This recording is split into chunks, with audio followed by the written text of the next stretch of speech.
1 year ago today, I realized that what I thought was a trauma response was actually my sexuality. I'm a proud, straight demisexual. And while I knew it was wrong of me to shame myself for my sexual identity, I realized shaming myself for my trauma responses was equally as wrong. Unfortunately, my abusers exploited my need for a strong emotional bond for intimacy.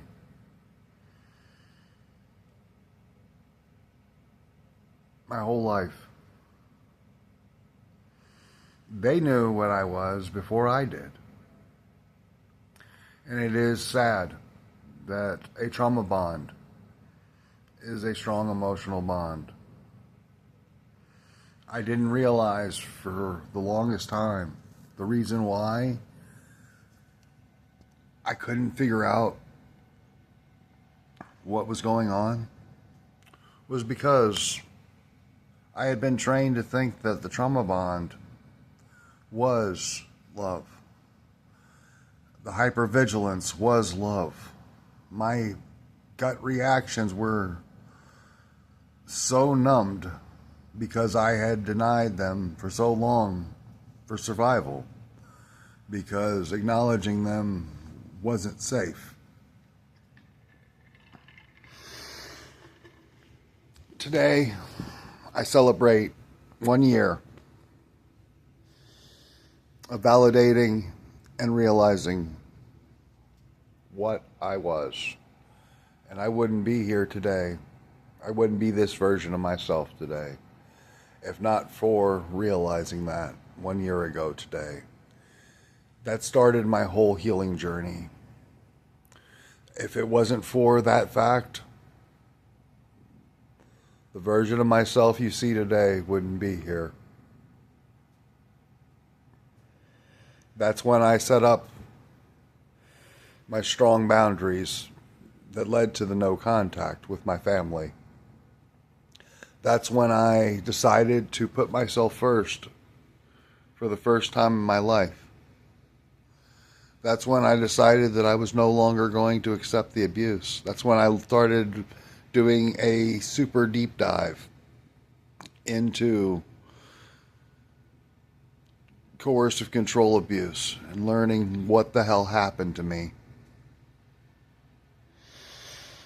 I love myself today, not just because of my demisexuality, but because I've come so far. I am proud of everything I've accomplished in this last year, and I couldn't have accomplished any of it if not for the fact that I realized that it wasn't a trauma response, it was my sexual identity. Tonight I'm going to celebrate with a peanut butter cookie cake and a pizza because I'm worth it. I love myself today. I love myself. I love who I was before.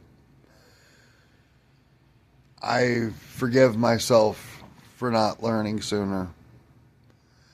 I have come so far in such a short period of time that now I can hold my abusers accountable. Now I can call out the abuse. Now I can speak my truth. Only because a year ago, I realized what I was and realized I wasn't crazy. I wasn't traumatized. Well, I was traumatized, but the need for a strong emotional bond was not a trauma response. If it wasn't for that fact, I would still be trying to do self-conversion therapy on myself, trying to overcome something that I should have never tried to overcome in the first place. I am so grateful for what I am. I'm so grateful that I finally found out what I was.